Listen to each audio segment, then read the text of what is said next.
What's going on, guys? Will Blandon, welcome back. Nice guy driver. I want to tell you guys a quick story about how I got started with Uber first, out of just being pure desperate. But I ran across at the time, I thought it was a genius idea, but I ran across a company that I call the fake Uber company. There was a fake Uber company in Waterbury, Connecticut.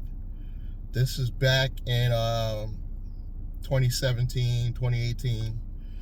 And this is why I got started sometime after I found out about this company.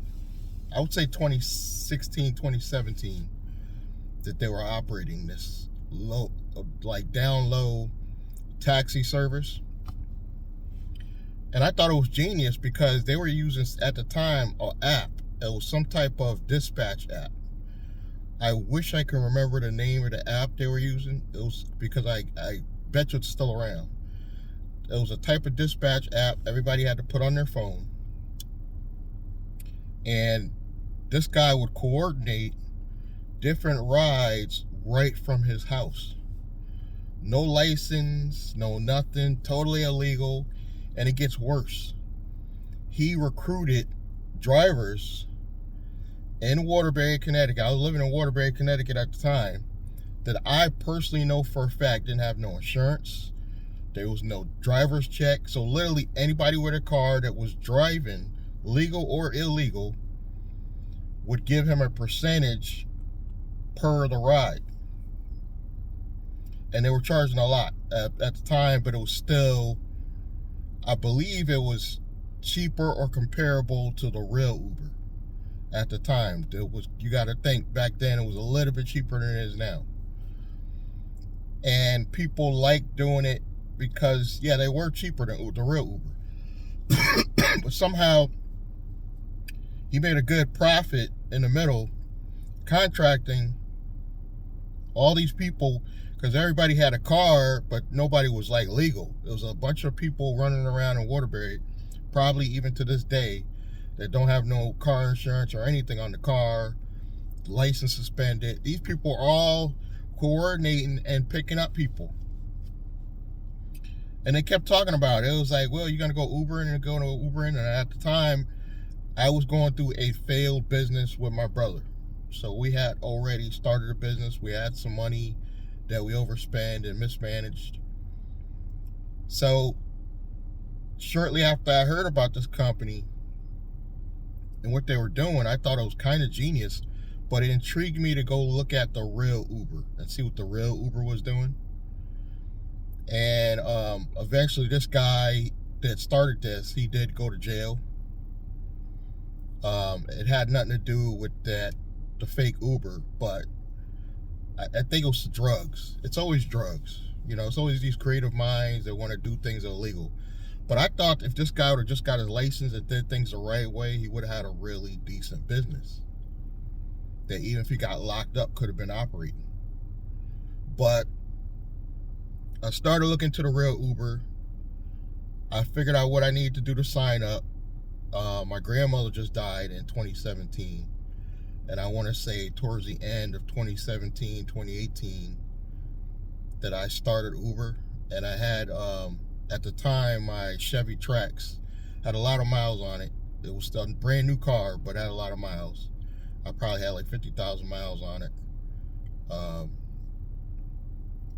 It was used at the time. No, it was 2015. So I had quite a bit of miles on it when I started Uber, though. I had about 50,000 miles on it when I started Uber. So you can imagine how the quick decline.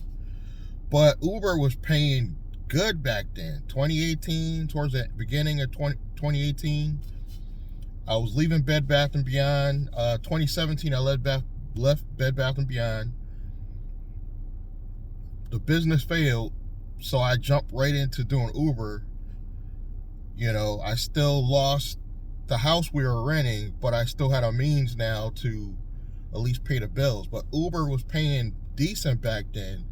And I remember through Facebook, a guy found me, he signed up under me for Uber, and Uber paid me like a $300, I don't don't know what you call it, bonus or commission.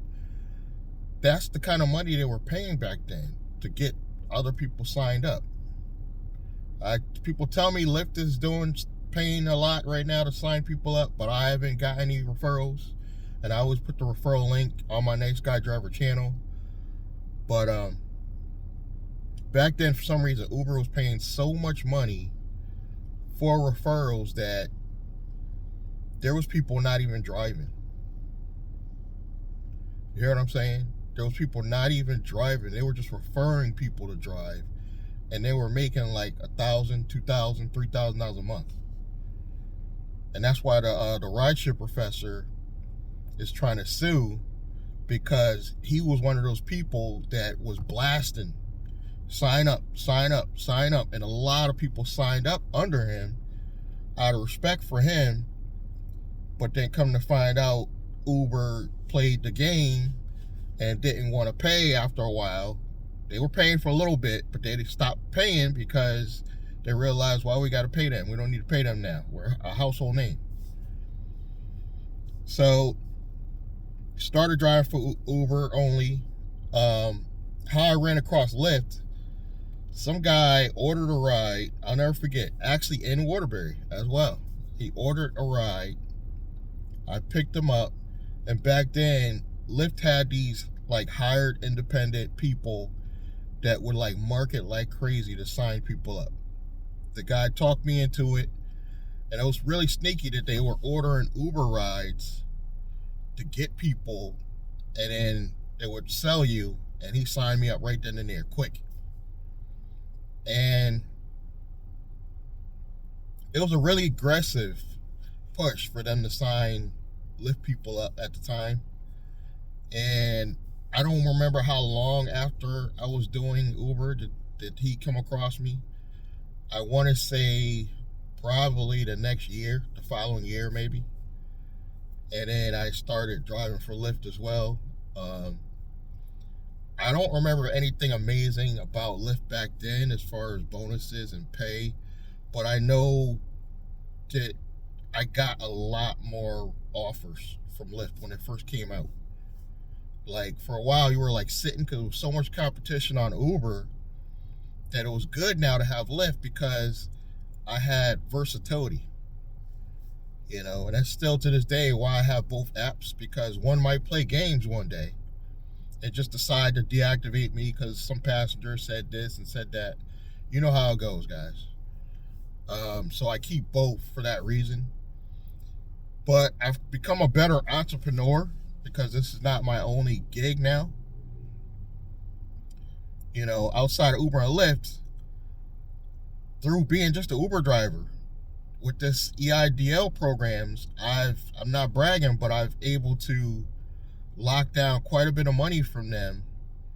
I got a loan, 2 grants, the first round of PPP, all from being an Uber driver, sole proprietorship. So it wasn't even like I was incorporated or anything. But going forward, I'm going to encourage you guys to incorporate, get a traditional C Corp or a LLC, because what I've learned is going to help you as far as if you want to really make this a real business. You know, you can actually don't even have to just do Uber and Lyft as your real business, but put it under your business umbrella and you'll find it'll actually help you because you got the revenue going in your business account.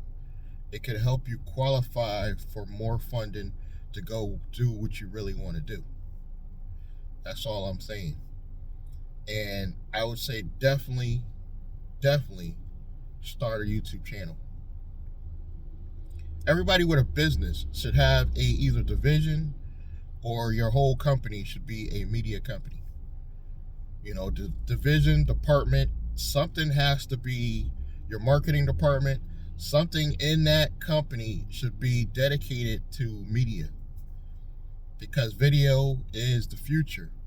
And I don't think I would have got any sales at all on my referral business if it wasn't for several YouTube channels. Nice Guy Driver is not my only channel. I started several YouTube channels to expand my reach, and started actually finally getting strategy sessions, affiliate marketing, actually getting some, building my email list finally. But it took some time. And I know some of you want to just jump right in and be like, oh, yeah, what? And just start a channel and think that you're going to get the views you need. Guys, literally, I've been on YouTube for about probably before I started driving Uber, actually. I was on YouTube putting content because I told you I had a active company that me and my brother were trying to do. And so I was trying to do YouTube all the way back then. But it took all the way fast forward to now to actually start getting noticed and getting more views. So what am I trying to say? Start a YouTube channel now. Even if you're just a driver, start a channel. You will just document what you're doing every day. Day one, it sucked. Uber scammed me again. Even if you're just doing it on that, you could turn that into a real business in the future. And you could pivot. You might get tired of just doing videos on Uber. You might want to pivot and start doing another gig, say a delivery gig or something. And you could easily transition to just talking about that. It took me years to figure this stuff out, and I don't want to see you guys spend years looking back on your life and be like, yeah, that Uber driver told me that I should have started doing video. I don't think I'm attractive at all, but I know video works. You guys better get started today. Thank you guys for listening to my rant. Please subscribe, like, comment, click that bell icon, and I'll see you guys in the next one. Thank you.